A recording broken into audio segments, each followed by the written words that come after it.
MP DElEd वाले सभी students का यहाँ पर सामाजिक विज्ञान शिक्षण का पेपर आ चुका है।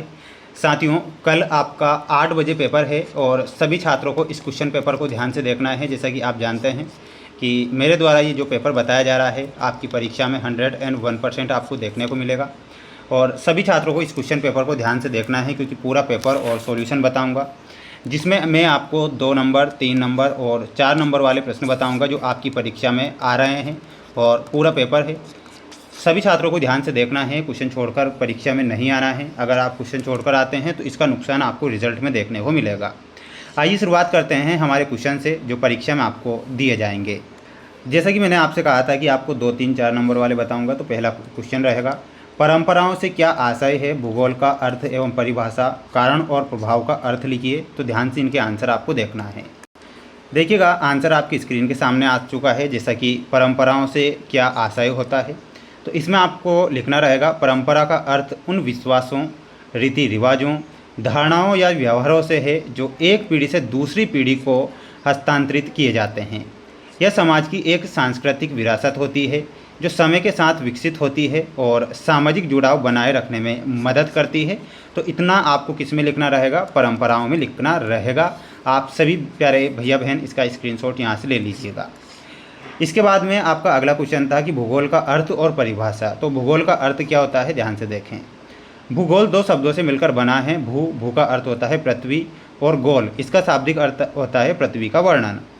अंग्रेजी शब्द जियोग्राफी ग्रीक शब्दों और लिखना वर्णन से बना है। तो ये आप यहाँ पर लिखेंगे। इसके बाद यहाँ पर जो परिभाषा होती है, परिभाषा इस प्रकार होगी कि भूगोल वह विज्ञान है जो पृथ्वी के धरातल व उसकी क्षेत्रीय विविधताओं के साथ मानव के निवास के रूप में अध्ययन करता है। हर्ट शार्न के अनुसार ये परिभाषा मैंने यहाँ पर आपको बता दी है। अब आप याद कर लीजिएगा। अगला क्वेश्चन है, कारण और प्रभाव का अर्थ लिखिए।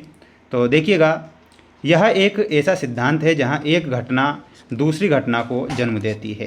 कारण क्या है? वह क्रिया, घटना या स्थिति जो किसी अन्य चीज़ के घटित होने का आधार बनती है या क्यों का उत्तर देता है। प्रभाव में लिखना है, वह परिणाम या नतीजा जो किसी विशिष्ट कारण की वजह से उत्पन्न होता है, यह क्या हुआ का उत्तर देता है। तो इतना आपको इसमें करेक्ट करना रहेगा। अब हम बढ़ेंगे हमारे अगले क्वेश्चन की ओर। जैसा कि आप देख सकते हैं, खोज विधि के कोई 2 लाभ लिखिए। सामाजिक विज्ञान की पाठ्य पुस्तकें तैयार करने हेतु 2 मार्गदर्शी सिद्धांत। उत्तम पाठ्य पुस्तक के चयन से संबंधित 2 बिंदु। तो इनके भी आंसर बताऊंगा, देखना है ध्यान से। इसमें आपको लिखना रहेगा, खोज विधि में यह छात्रों में वैज्ञानिक दृष्टिकोण और खोज करने की प्रवृत्ति विकसित करती है। दूसरा पॉइंट लिखना है, इससे सीखा हुआ ज्ञान स्थायी होता है क्योंकि छात्र स्वयं सक्रिय रहकर सीखते हैं। तो इतना आप यहाँ पर करेक्ट करना है। सभी स्टूडेंट्स चैनल को सब्सक्राइब जरूर करें। माय डियर फ्रेंड्स, आपके रिजल्ट से रिलेटेड जो जानकारी मुझे मिलेगी तो मैं आपके लिए लाता रहूँगा, तो बिल्कुल चैनल के साथ आप जुड़े रहिएगा। सामाजिक विज्ञान की पाठ्य पुस्तकें तैयार करने हेतु 2 मार्गदर्शी सिद्धांत लिखिए। तो एक होता है छात्र केंद्रित सिद्धांत और दूसरा होता है समन्वय का सिद्धांत। इसमें लिखना है, पाठ्यपुस्तक की सामग्री छात्रों के मानसिक स्तर, आयु और रुचियों के अनुकूल होनी चाहिए। समन्वय का सिद्धांत में लिखना है, विषय वस्तु को वास्तविक जीवन की परिस्थितियों और अन्य विषयों के साथ जोड़कर प्रस्तुत किया जाना चाहिए। इतना आप यहाँ पर करेक्ट करेंगे। 9वां क्वेश्चन आया था कि उत्तम पाठ्यपुस्तक के चयन से संबंधित 2 बिंदु लिखिए। तो एक होता है विषय वस्तु की शुद्धता, तो वहीं दूसरा होता है भाषा और प्रस्तुतिकरण। ठीक है, तो इतना आपको यहाँ पर लिखना रहेगा। तो इसका भी एक स्क्रीनशॉट यहाँ से ले लीजिएगा। बढ़ेंगे हमारे अगले क्वेश्चन की ओर। अगला क्वेश्चन देखिएगा, ये है आपका अगला क्वेश्चन, आकलन का क्या आशय है? संस्कृति शब्द का अर्थ एवं 2 विशेषताएं लिखिए। तो आंसर इनके देखना है। आकलन में आपको लिखना रहेगा, जैसे कि आप देख सकते हैं, आकलन का क्या आशय है। तो आकलन एक ऐसी निरंतर चलने वाली प्रक्रिया है जिसके माध्यम से किसी व्यक्ति के ज्ञान, कौशल, व्यवहार और क्षमताओं का परीक्षण और विश्लेषण किया जाता है। शिक्षा के क्षेत्र में इसका मुख्य उद्देश्य सीखने की प्रक्रिया में सुधार करना और यह समझना है कि विद्यार्थियों ने क्या और कितना सीखा है। तो ये आपको आकलन का अर्थ बताना रहेगा। अगला क्वेश्चन है आपका 11वां था कि संस्कृति शब्द का अर्थ एवं 2 विशेषताएं लिखिए। तो अर्थ क्या होता है? संस्कृति शब्द क्र धातु से बना है जिसका अर्थ है परिष्कृत या शुद्ध करना। सरल शब्दों में संस्कृति किसी समाज के रहन सहन, खान पान, रीति रिवाज, कला, भाषा, विश्वास और मूल्यों का वह समग्र रूप है जो एक पीढ़ी से दूसरी पीढ़ी को हस्तांतरित होता है। तो ये तो आपको इतना अर्थ लिखना है। अब जो इसकी दो विशेषताएं हैं वो विशेषताएं इस प्रकार होगी, एक होता है अर्जित गुण और एक होता है हस्तांतरण। तो दोनों पॉइंट आपको लिख कर आना है, तो स्क्रीनशॉट यहाँ से आप इसका ले लीजिएगा। हमारे फ्रेंड्स, मेरे द्वारा ये सभी जो प्रश्न बताए जा रहे हैं तो आपकी परीक्षा में ये आएंगे, इसलिए पूरा पेपर देख कर जाइएगा। जैसा कि अब देखिएगा 12वां और 13वें का आंसर। 12वां क्वेश्चन 3 नंबर का है कि समुदाय का अर्थ एवं महत्व लिखिए।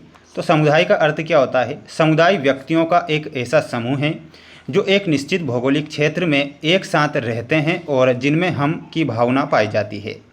इसके सदस्य अपने सामान्य जीवन की गतिविधियों के लिए एक दूसरे पर निर्भर रहते हैं। तो ये तो आपको अर्थ लिखकर आना रहेगा। अब जो इसके महत्व हैं, महत्व होंगे सामाजिक सुरक्षा, सांस्कृतिक निरंतरता और पहचान। तो ये आपको इतना महत्व लिखना है। वहीं अथवा में अगला क्वेश्चन था समुदाय और सामाजिक समूह में अंतर लिखिए। तो देखिएगा समुदाय और सामाजिक समूह में अंतर क्या होगा। समुदाय में लिखना है इसका आधार निश्चित भौगोलिक क्षेत्र होता है और इसमें लिखना है इसके लिए निश्चित भौगोलिक क्षेत्र अनिवार्य नहीं है। वहीं दूसरा पॉइंट आपको लिख कर आना है कि इसकी सदस्यता जन्मजात अनिवार्य होती है और इसकी सदस्यता अक्सर स्वैच्छिक होती है। समुदाय में लिखना है इसका उद्देश्य व्यापक और सामान्य होता है और सामाजिक समूह में लिखना है यह अक्सर किसी विशिष्ट उद्देश्य की पूर्ति के लिए बनता है। और समुदाय में अगला पॉइंट लिखना है इसमें हम की भावना अत्यंत प्रबल होती है और सामाजिक समूह में लिखना है इसमें समुदाय की भावना अभाव हो सकता है। तो ये आप यहाँ पर करेक्ट करेंगे। शैशव अवस्था की संवेदनाएं, तो ये संवेदनाएं हैं जैसे कि आप देख पा रहे हैं। शैशव अवस्था जन्म से 2 वर्ष में शिशु अपनी ज्ञानेंद्रियों के माध्यम से बाहरी दुनिया का अनुभव करता है। इसकी मुख्य संवेदनाएं हैं जो कि निम्नलिखित आपको दी गई है, जैसा कि आप देख सकते हैं। एक होता है दृष्टि संवेदना, श्रवण संवेदना, स्पर्श संवेदना और एक होता है संवाद और घ्राण। तो ये आप यहाँ से स्क्रीनशॉट इसका ले सकते हैं। माय डियर फ्रेंड्स, ये कुछ महत्वपूर्ण और मोस्ट इंपॉर्टेंट क्वेश्चन थे जो कि मेरे द्वारा यहाँ पर समस्त छात्रों को बता दिए गए हैं। सभी बच्चे वीडियो को लाइक कर चैनल को सब्सक्राइब जरूर करके रखें। आपके लिए हम लगातार प्रयास मेहनत करेंगे, रिजल्ट से रिलेटेड जानकारी आपको मिलती रहेगी। और एक और बात मैंने कहना चाहूँगा कि माय डियर फ्रेंड्स, ये मोस्ट इंपॉर्टेंट क्वेश्चन है जो मैंने आपको बताए हैं। मिलते हैं नेक्स्ट वीडियो में। जय हिंद।